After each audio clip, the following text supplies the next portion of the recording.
It's been awesome. I feel very fortunate to be back here, and the way people have treated me, can't thank them enough. And the fact that I'm working with a great group of players that are extremely motivated has made this a super experience. Where do you see that motivation? Where does that stand out to you? I don't know. I think a lot of it's intrinsic. We got a lot of self-starters, a lot of self-motivated guys. We have some good leadership, even though we lost, especially at the tight end position, we lost some guys, but we have some guys that have played a lot of football. Mm-hmm. And I think we have that not just at that position, but at the quarterback position, the running back position, the O-line position, where there's some really good senior leadership of not just talking about it, being about it, showing the right way to do it. And so that's been contagious. I think it's rubbed off on the rest of our offense. What were your first impressions of Burnett, the transfer from Arizona? Just what I knew I loved his tape, but just when you get to meet him in person, what an amazing guy. Goes out of his way to prepare. I mean, that tries to do everything right. And then, seeing him move around and the way he attacks the football, the way he blocks, it's everything we thought we were going to get and maybe some more. So, yeah, very excited with what he's done so far. With Sean Henneke, does he look back to 100%? He does, yeah. He's taking every single rep, going 100 miles an hour. Had a great day today. He's been making a lot of plays, and we're moving him around a lot, and he's done a great job. A couple of coaches so far have talked about his potential as a leader. I mean, how do you see him from like a personality standpoint and in that respect? Yeah, definitely leads by example. He lives in this building. Everything he does, he does it with a strain and a purpose to get better. When he's in meetings, he's super engaged. When he's in the weight room, he tries to lead by example and compete with other players. And so that's rubbed off not just on the tight end position, but other positions as well. We've heard about Leighton Kieran, the work he's put in the weight room. Just what sort of growth have you seen from him as spring's gone? Yeah, I watched him on tape. I had limited tape last year, but he did some good things. He did a really good job in the run game. We didn't get him a lot of footballs, but he's shown, like today especially, we threw the ball a little bit more to tight ends and shown that he can be a vertical threat, showing that he's physical. So we're able to do a lot of things with him in particular that's going to make our offense better. And I know you have a helping hand in the offense. What's it been like watching the quarterbacks without Jalen Daniels? Yeah, I mean, just very impressed. I think those guys, that's where it starts as far as the way they come out to prepare each day. They made a ton of plays. One of the reasons that we're able to do a lot this spring is because of what they did in the offseason. They kind of led our player workouts and our installs. They installed stuff because with NCAA rules, we were limited on what coaches could do. And it's like we're coaching an experienced group because of the way our quarterbacks have prepared them. So yeah, people see what the plays they make when they watch practice or watch them in a game, but it's what they're doing behind the scenes is making our offense go. When you have Jalen, you've obviously helped put in an offense prior years.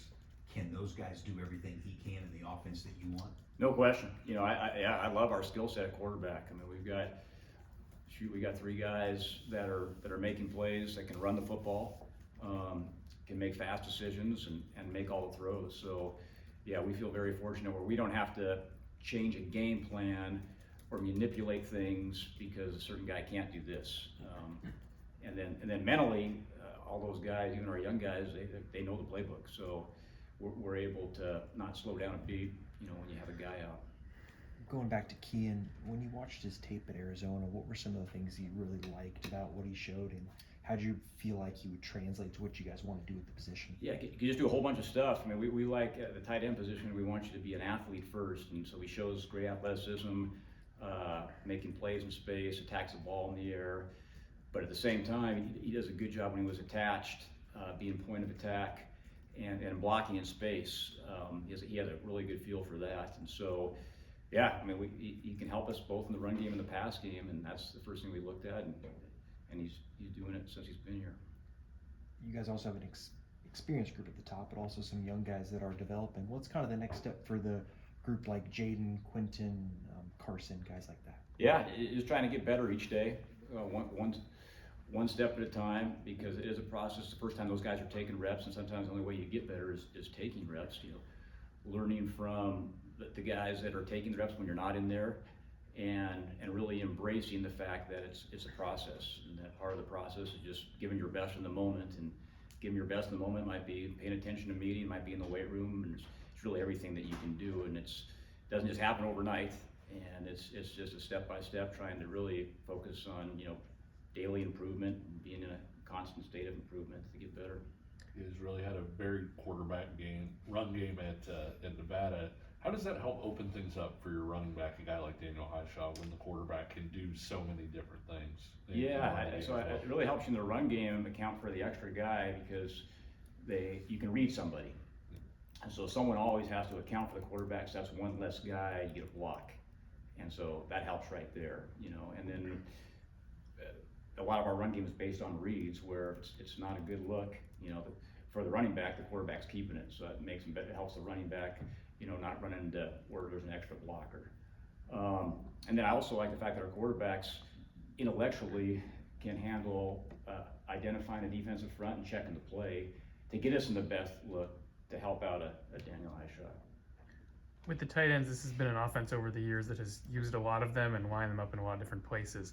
What's the process been of trying to figure out who from your group can slot in where in that area? Yeah, that's a good question. We're just trying guys.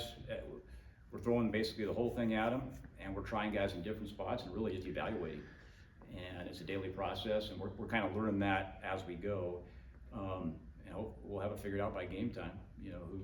Who's the most efficient, who does this the best. And the thing I feel pretty comfortable about, I think we're gonna have some depth at that position, where we'll be able to play multiple guys that can do different things. With Haneke, you said he was 100%, but what's impressed you about him so far? Well, the leadership, which someone brought up here, Yeah. What he's done going into here, he's been the leader of our room, how he coaches others, and then how he tries to do everything good. Whether it's point of attack in the run game, he takes a lot of pride in that, and he's harder on himself than I could ever be, and he's a perfectionist. And so he's practicing it. He knows to play at an elite level, you got to practice at an elite level, and that's rubbing off on the rest of our guys. Matt, the first couple of years you were here, I know you've talked about being happy to be back and welcome back and all that. First couple of years you were here, part of building this thing up, then you go away. Sometimes you go away and come back to a place and it's different, feels different. Were there ways that this feels the same to you or feels different to you, or how did you kind of evaluate that when you got back here? Yeah, I've noticed, just being gone for whatever it was, is it 2.5 years? I lose track of time, but just we're bigger, faster, and stronger, and the length, and so it's the talent level was the biggest thing that jumped out at me coming back here. Even though we've lost some players, but I think through recruiting and then what our strength and conditioning staff has done in the off season, that's been the biggest thing. Sure. The familiarity of just being around good people that treat everyone good and make everyone feel at home, has not changed. I was here when I was here before, and it's the same thing here. So, but yeah, the biggest thing that's jumped out at me is the athleticism of our football team. Yeah. Has the tight end room changed in terms of you guys being able to get more vertical, having guys, who have more speed to kind of test that seam a little I think bit? so. Yeah, we're still figuring that out. We've got a lot of length in that room. We got guys that can run, so I'll be able to answer that more by the end of the spring. But I like what I see, and we do. To your point, I think we're probably taller than we've been in the past, and I don't know. I know we've got some guys that can run here in the past, but I think our guys are pretty athletic. I would argue we might be more athletic, but we still got to prove that. Anything else for Coach Lubick? All right,